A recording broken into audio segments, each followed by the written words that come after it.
오늘도 이 자리에 임재하셔서 우리에게 은혜 주시는 좋으신 하나님께 박수로 감사와 영광 올려드립니다. 우리 성도님들은 십자가의 원리대로 사시기를 예수 이름으로 축원합니다.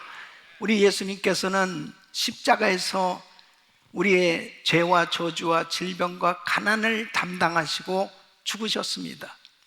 그래서 예수님께서 지신 그 십자가 안에는 놀라운 이 심오한 영적 진리가 담겨져 있는 것입니다.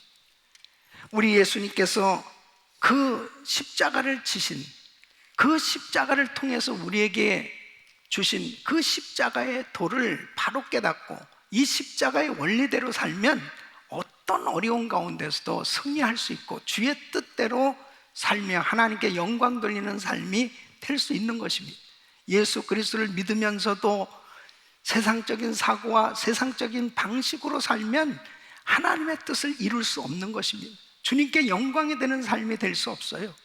예수 그리스도를 믿는 성도들은 이 십자가의 원리대로 살아야 하나님께 기쁨이 되어지는 복된 삶이 될 수 있는 것입니다. 그러므로 우리 성도님들은 십자가의 원리를 바로 이해하고 십자가의 원리대로 사시기를 예수 이름으로 축원합니다. 그러면 십자가의 원리는 무엇입니까? 우리 예수님께서 친히 가르쳐 주시고 그리고 친히 행하여 주신 이 십자가의 원리를 바로 이해하는 것이 참으로 중요한데, 지난 시간에 세 가지로 말씀을 드렸습니다. 첫째는 낮아져야 높아지는 원리입니다. 둘째는 주어야 받는 원리입니다. 셋째는 포기해야 얻는 원리라고 말씀을 드렸습니다. 우리는 네 번째로 대접해야 대접받는 원리입니다. 따라했으면 대접해야 대접받는다. 자, 우리 예수님께서 이 십자가를 통해서 자신의 가장 귀한 모든 것을 인류에게 주셨습니다. 이 십자가에서 자신의 생명을 주심으로 최고의 사랑을 실천하셨습니다. 그래서 우리 예수님께서는 가장 최고의 것으로 우리에게 대접해 주신 거예요. 자신을 내어주심으로 우리 주님께서 우리를 대접하셨는데, 그러면 우리 주님께서 어떻게 되셨습니까? 예수 그리스도를 믿는 우리들을 통해서 가장 귀한 최고의 높임을 받으시고 대접을 받고 계신 것이죠. 이것이 바로 황금률, 우리 주님께서 친히 마태복음 7장 12절에 이렇게 말씀하십니다. 그러므로 무엇이든지 남에게 대접을 받고자 하는 대로 너희도 남을 대접하라. 이것이 율법이요 선지자니라. 바로 성경이라는 거예요. 뭐가? 대접받길 원하면 대접하라. 그러니까 이 황금률은 다른 사람이 해주었으면 하는, 내게 해주었으면 하는 행위를 하라는 것입니다. 이것이 기독교 윤리 원칙인 것입니다. 그래서 골든 룰이라고 불리는, 우리 주님께서 대접받는 인생이 되도록 우리에게 이 놀라운 말씀을 주셨는데, 대접하고 살라 이렇게 말씀하십니다. 그래서 내 이웃을 내 몸과 같이 사랑하는 것을, 이 사랑을 어떻게 실천하느냐? 구체적으로 이 사랑 실천은 바로 내 이웃을 내 몸과 같이 사랑한다는 것은 대접하는 그런 삶이 될 것을 말씀하고 있는 것입니다. 사람들은 누구나 다 대접받기를 원하죠.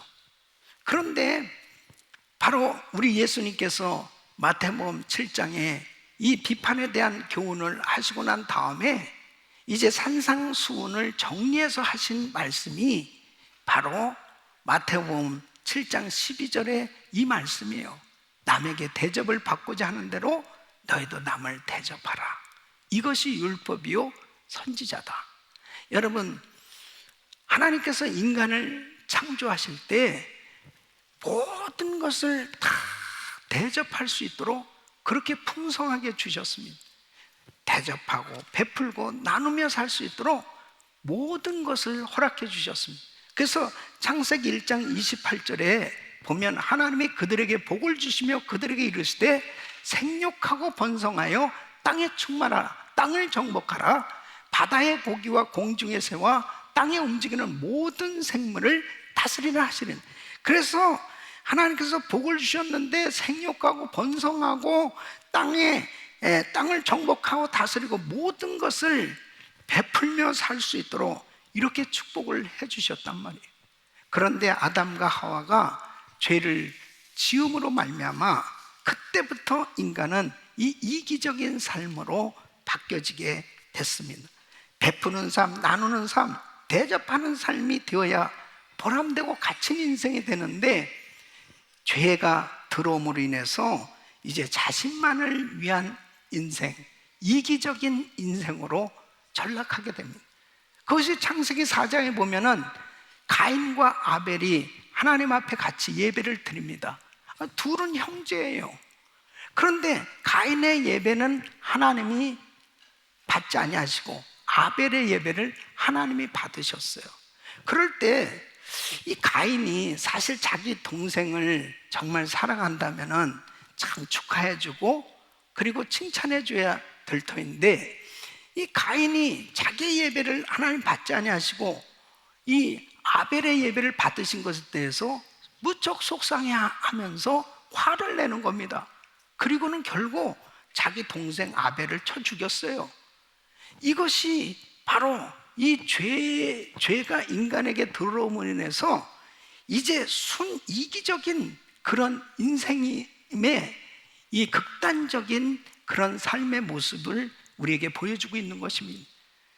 사람들은 참 나누며 사는 것에 대해서 참 인색하며 살게 된 거예요. 그런데 여러분 보세요. 사람들은 누구나 다 대접받기를 원합니다. 여러분, 대접받는다는 것은 참 기분이 좋죠. 그리고 이 대접받는 인생이 되면 얼마나 행복합니까? 여러분, 자녀들에게 대접을 받고 이웃에게 대접을 받고, 참 이 대접을 받는다는 것은 참 기분 좋은 거예요. 그래서 사람들은 누구나 다 대접받기를 원하는데, 한번 생각해 보세요.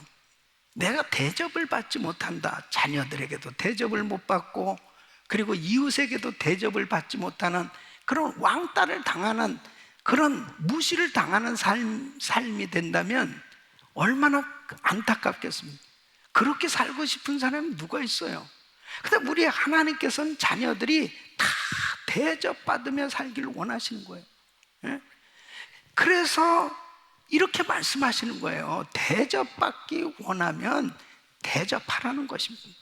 그러니까 우리 자녀들에게도 또 이웃에게도 정말 내가 대접받기 원하는 만큼 구체적으로 그렇게 대접하고 살 때 하나님께서는 내가 대접받는 인생으로 그렇게 축복해 주시겠다는 거죠. 우리가 신앙생활하면서 정말 중요한 것은 대접하는 삶입니다.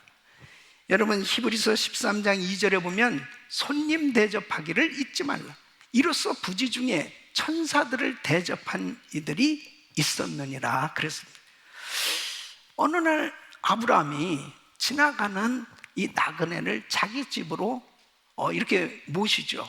그리고 잘 대접했는데 자기가 대접한 그 사람이 바로 천사였단 말이에요. 하나님 보낸 천사였습니다.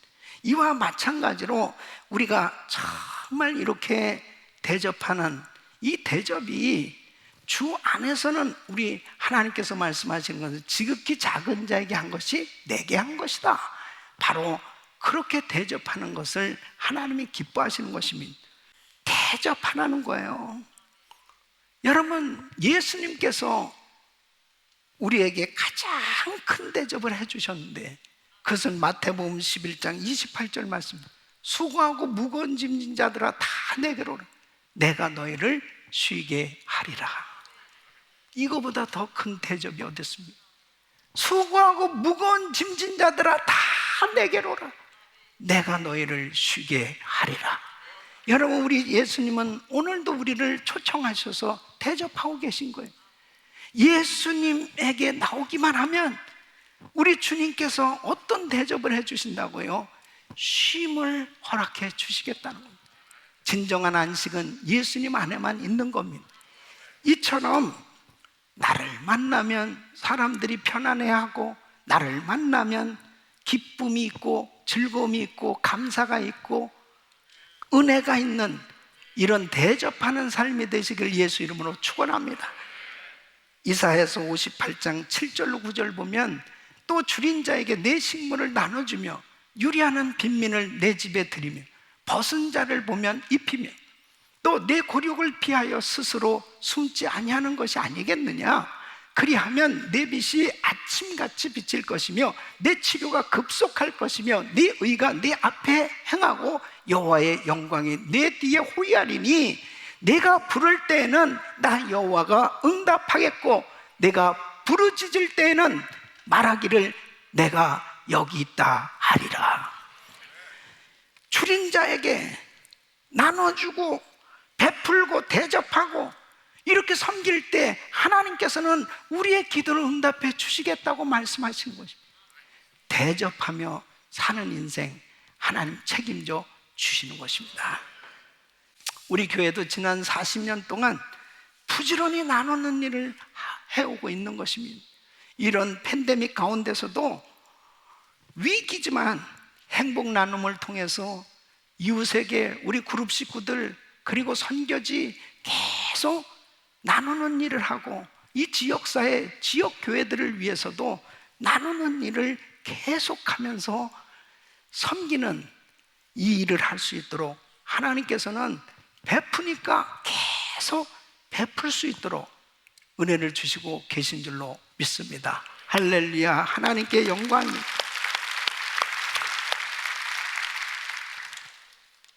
마태복음 7장 12절 말씀, 남에게 대접을 받고자 하는 대로 너희도 남을 대접하라, 이 말씀을 붙들고 이 존 워너메이커라고 하는 이분은 여러분 잘 알다시피 백화점 왕이라고 불리우는 분 아니에요?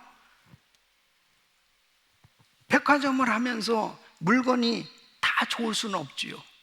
근데 이분이 생각한 것은 손님이 왕이다.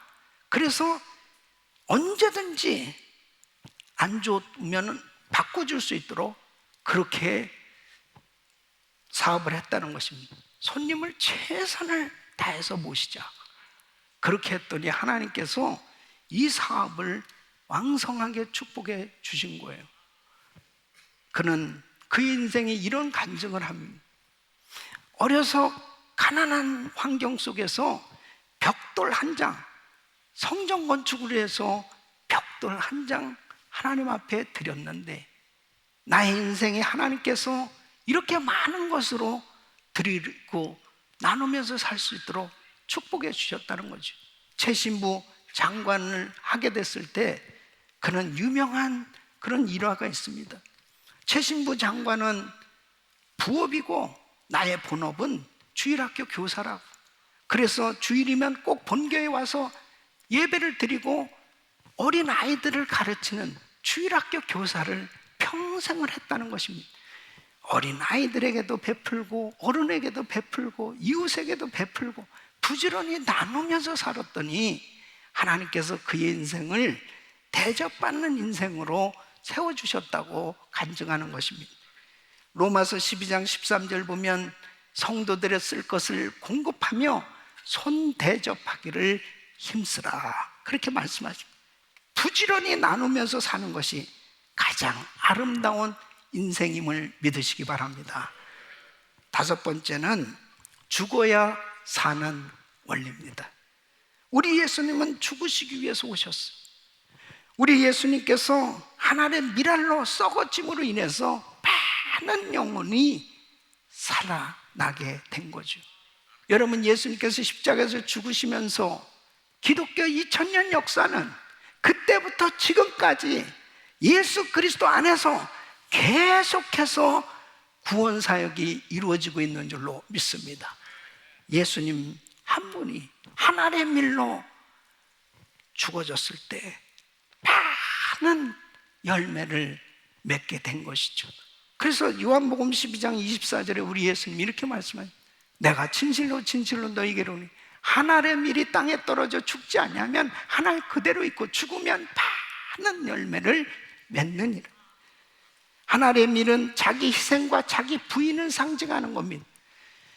바로 우리 예수님께서 한 알의 밀로 썩어지는 십자가에서의 희생이 있었기 때문에 살리는 사역이 이루어졌던 것처럼 예수 그리스도를 믿는 우리는 바로 희생하는 이 십자가를 지는 이런 삶이 되어졌을 때, 이것은 다시 말씀드리면 바로 옛사람인 나의 옛자아가 죽고 이제 예수로 사는, 바로 십자가를 지는 희생이 있는 삶이 되었을 때 나의 삶을 통해서 살리는 역사가 일어나게 되는 것입니다.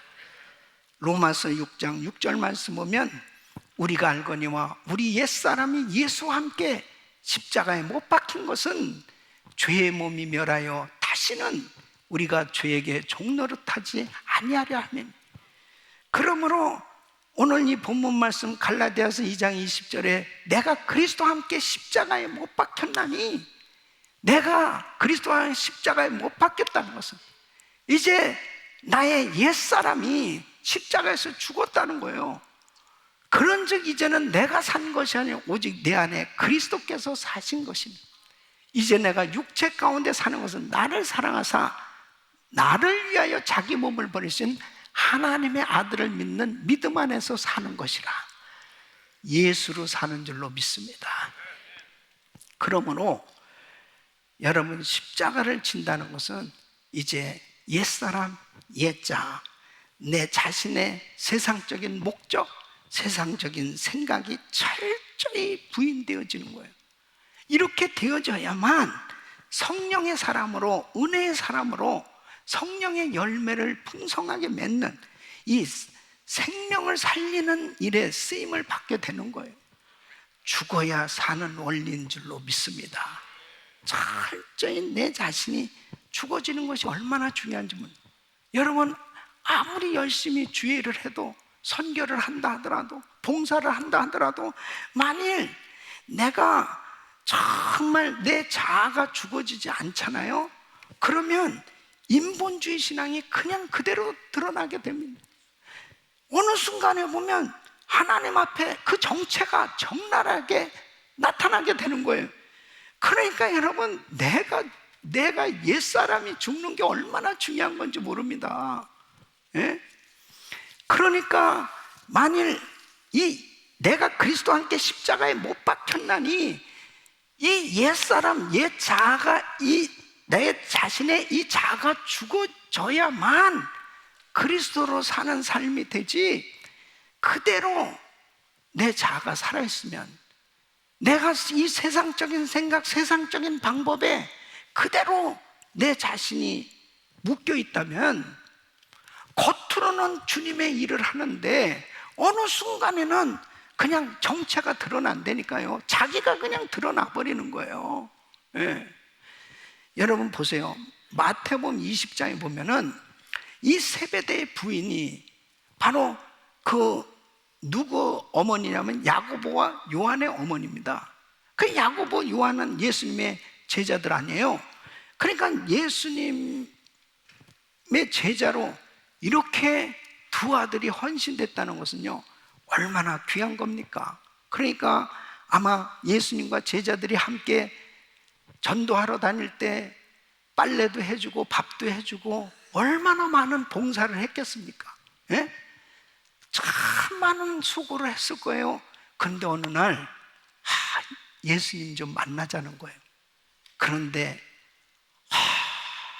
이 세베대의 부인의 치맛바람이 휘날리면서 예수님에게 이런 얘기를 합니다. 주님, 주의 날에 우리 아들 하나는 우편에 하나는 좌편에 좀 앉게 해주시죠. 정체가 그냥 드러나버린, 정체가 왜 그렇게 열심히 빨래해주고 밥해주고 그렇게 봉사를 많이 했느냐? 아들이 주의 나라에 하나는 우편에 하나는 좌편에 그렇게 좀 세워지기를 원했던 거예요. 그때 우리 예수님 뭐라고 말씀합니까? 마태복음 20장 22절 예수께서 대답하여 너희가 너희 구하는 것을 너희가 알지 못한 참 답답하다. 나의 마시려는 잔을 너희가 마실 수 있는.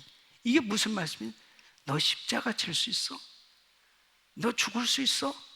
근데 저희가 말할 때 뭐라고요? 할 수 있나이다. 뭔 말인지를 몰라요.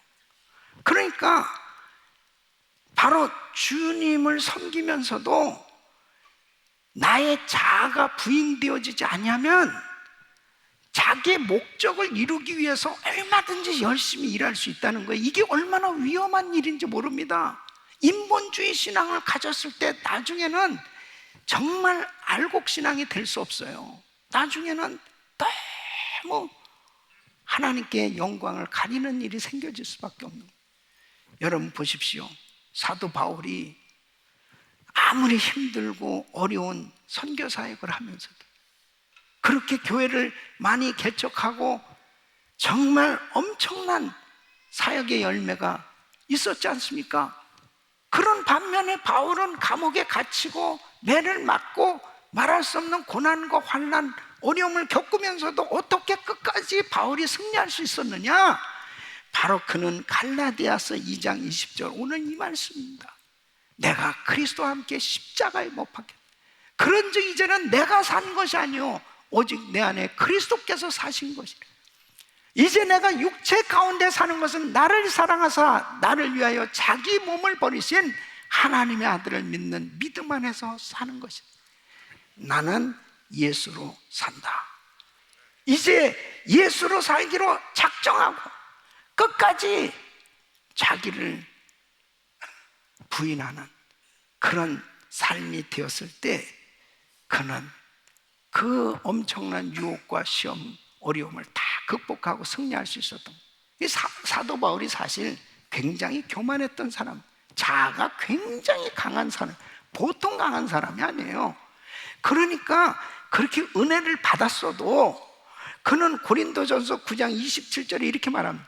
내가 내 몸을 쳐 복종하게 하면 내가 남에게 전파한 후에 자기가 도리어 버림이 될까 두려워함이로.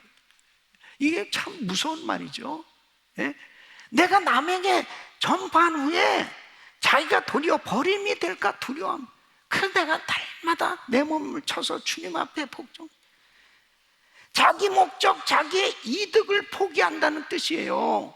자기 자아를 부인하여야 정말 자기 인간적이고 세속적이고 세상적인 생각을 가지고 얼마든지 하나님 일을 할 수 있어요. 얼마든지 봉사할 수 있어요. 얼마든지 선교할 수 있어요. 그런데 그렇게 되어지면 결국은 하나님께 영광이 되지 못하는, 하나님께 책망받는 그런 삶이 될 수 있다는 말씀이죠. 그래서 바울은 고린도전서 15장 31절에 이렇게 말합니다. 형제들아, 내가 그리스도 예수 우리 주 안에서 가진 바 너에게 대한 나의 자랑을 두고 단언하노니 나는 날마다 죽노라. 날마다 자기를 쳐서 주님 앞에 복종시키는 내 생각이 아니에요.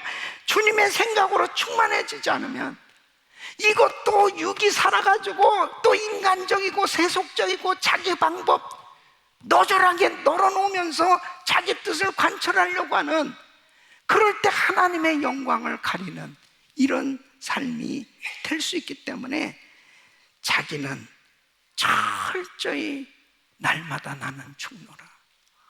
그래야 예수로 살 수 있다는 거죠. 그래야 그리스도의 향기가 나타날 수 있어요. 사랑하는 성도 여러분, 저와 우리 성도님들은 천국 가는 그날까지 끝까지 순수함을 유지할 수 있기를 바랍니다. 순수함 잃어버리면 큰일 나는 거예요. 예? 누가 안 알아준다고, 남들이 나를 안 알아준다고, 남들이 나를 어떻게 생각하든지, 중요한 것은 은밀한 중에 보시는 그 하나님 앞에 나의 신앙이 어떠하냐, 여러분, 하나님이 인정해 주시면 되는 거 아니겠어요? 히브리서 6장 10절에 이렇게 말씀하십니다. 하나님이 불의치 아니하사 너희 행위와 그의 이름을 위하여 나타낸 사랑, 이미 성도를 섬긴 것과 이제도 섬기는 것을 잊어버리지 아니하시느니라. 하나님은 다 기억하고 계십니다. 남들이 나를 안 알아줘도 괜찮아요. 하나님이 잊어버리지 않는다니까. 여러분, 오늘날 교회가 왜 타락하고 왜 교회들이 썩어져가는 그러한 원인이 뭐냐? 무슨 직분을 받아야 열심히 일하고, 직분을 안 주면 열심히 했던 것까지 다 포기해버리는 인본주의 신앙. 내 목적, 내 생각이 이루어지지 않으면 하나님의 영광이고 뭐고 다 그냥 아무것도 생각지 않고 함부로 행동하는 그런 일들이 얼마든지 교회 안에도 일어날 수 있지 않습니까? 그럴 때 주님이 보시면 얼마나 안타까워하시고, 너 정말 나를 위해서 일한 거니? 너 정말 하늘나라 상급바라고 일한 거니? 너 정말 무엇 때문에 헌신하고 기도하고 드리면서 그렇게 살고 있는 거지? 정말 하나님의 영광을 위한 거야? 그렇게 하나님께서 물어보실 것입니다. 사랑하는 성도 여러분, 우리는 십자가 원리대로 살아야 되는 것입니다. 남이 안 알아주어도 괜찮아요. 주님이 나를 알아주시면 되는 거야. 하나님의 영광을 위해서 사는 삶이 될 수 있다면 십자가를 지는 것이 영광이요, 내가 희생당하는 것이 영광이요, 바로 축복인 줄로 믿습니다. 죽어야 사는 원리입니다. 내가 죽어지지 않으면 하나님이 영광을 받을 수 없습니다. 바로 희생이 없는 면류관은 있을 수 없는 것입니다. 십자가가 없는 면류관은 있을 수 없는 것입니다. 고린도전서 1장 18절에는 멸망하는 자들, 십자가의 도가 멸망하는 자들에게는 미련한 것이요 구원을 얻는 우리에게는 하나님의 능력이라. 세상 사람들이 십자가의 원리대로 사는 우리를 볼 때 저런 미련한 사람들, 저런 바보들이 어딨나, 어떻게 저렇게 베풀고 나누고 저렇게 어려운 가운데서도 드리며 저렇게 살까, 희생하며 살까, 저건 바보 아닌가 그렇게 생각할지 모르지만, 구원 얻은 믿음을 가진 하나님의 자녀들에게 있어서 그렇게 사는 것이 하나님의 능력인 줄로 믿습니다. 그래야 이 세상이, 이 어두운 세상에 빛으로, 소금으로 드러날 수 있는 것입니다. 사랑하는 성도 여러분, 어쩌면 앞으로 더 무서운 환난, 지금보다 더 엄청난 환난이 닥쳐올 수도 있고, 정말 우리의 삶 가운데 겪어보지 못한 어려운 일들이 닥쳐올 수 있어요. 그러나 십자가의 원리대로 산다면 하나님께서 책임져 주시는 은혜로 하나님의 영광을 보게 되는 삶이 될 줄로 믿습니다. 우리 성도님들은 십자가의 원리로 살아야 되는 것입니다. 낮아져야 높아지고, 주어야 받고, 포기해야 얻는, 그리고 대접하여 대접받는, 죽어야 사는 원리로, 십자가의 원리로 승리하는 삶 되시길 예수 이름으로 축원합니다.